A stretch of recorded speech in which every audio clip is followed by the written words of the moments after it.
Welcome to Supercross Live on supercrossonline.com, the official post show fueled by Monster Energy.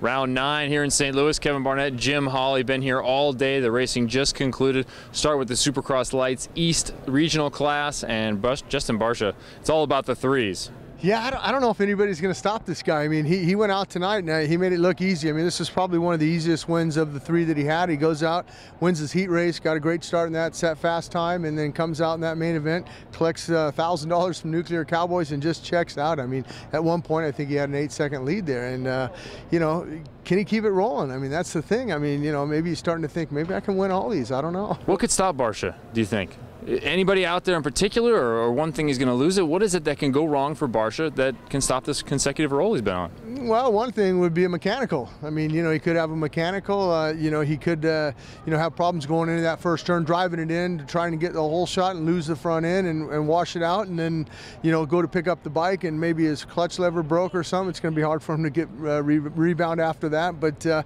I think he's just riding with a lot of confidence right now. Barcia made the lead boring, but the battle for second was excellent. Ken Roxon finally got off to a good start, but then again followed by the super rookie, Justin Bogle.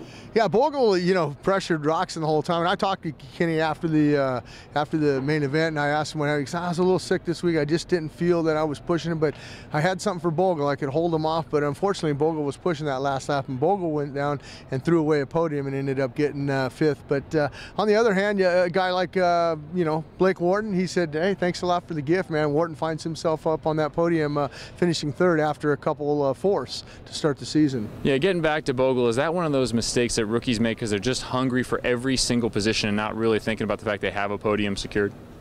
Well, I mean, if you're working with this guy at Bogle, like Robbie Raynard is and Mike LaRocco over there at the Geico Honda team, they're happy with that. They want a guy like that. They don't want a guy to settle in for 3rd. They want a guy to win these races, and, you know, they're okay with that. You know, he just made a little bit of an error. You know, maybe, you know, he might have got a little tired. Who knows? But just that little bobble cost him a couple positions, and, you know, I think he's okay with it. He was pretty much beside himself, though. He was pretty pissed off at himself for making that mistake. Moving on to the Supercross class, once again, it's Ryan Villopoto up front, and it seems like every time there's a challenge, Villopoto steps up and takes control. What is he doing better than anyone else in the game right now?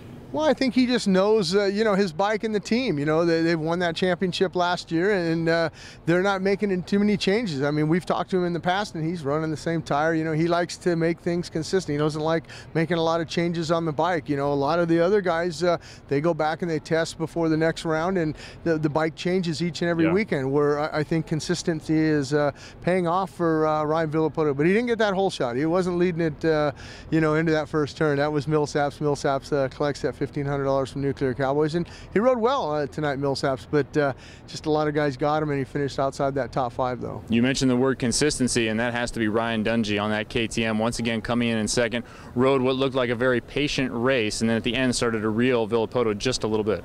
Well, I think maybe Villopoto might have saw he had a pretty good lead and said, you know what, I'm going to save this thing. But a great ride for Ryan Dungey. I talked to him, you know, on the podium, and I asked him about that practice crash, and he was happy just to be here. I mean, he had a pretty good one this week, and he was just lucky to be here, and he was happy with that 2nd place. And, you know, he was chasing Justin Brayton. Justin Brayton rode a great race, and, you know, he ends up 3rd. He gets the first podium in 2012, his 2nd of his career for Justin Brayton, and that's what Honda hired him for. And you said so yourself, Kevin, it was his night. You could see it in the practices, you could see it in the heat race, and I'm glad to see the guys have been battling a lot of bad luck the last few rounds, but slowly but surely Justin Brayton makes it up onto that podium 3rd. It seems like Justin Brayton just rounding into shape after having those crashes, including San Diego, which is the one most recently that really damaged his chances the last couple of rounds. Yeah, he's gained a lot of confidence here, and he's going to take that on to next weekend down in Daytona. But, you know, another guy on a Honda that I thought rode really well tonight, Kevin Windham, finishing up 4th. He put in a great ride. I know Kevin, after, he had a big smile on his face. He was happy, you know, and then, you know, right behind him, what can you say? James Stewart falls down again on that first lap, but I mean, that kid did not give up. He's got a big heart, and he worked up and finished 5th, but I don't know what's going on with James Stewart, man. He just Okay, if you're in James Stewart's camp right now, what do you do? Because he ran the second fastest lap time of the entire main right off of Ryan Villopoto, but it just seems like week in, week out, he's on the ground once and has to recover. Well, I think we got to go back to that consistency that Ryan Villopoto has. He's not making a lot of changes on the bike. I know that James constantly making some changes on that bike, trying to get it better. And when I think that maybe you should just have what you have and be happy with that and ride that, and let's not make any more changes. Let's just go out there and try to put together a good, consistent race like you know you can do in Oakland when we saw that he won that one. We think that Justin Barcia is the only thing that can stop Justin Barcia. Who do you think could possibly stop Justin Barcia? Tell us on Facebook, facebook.com/supercrosslive, or on Twitter, twitter.com/supercrosslive. I'm Kevin, he's Jim. It's Daytona and Indy up next.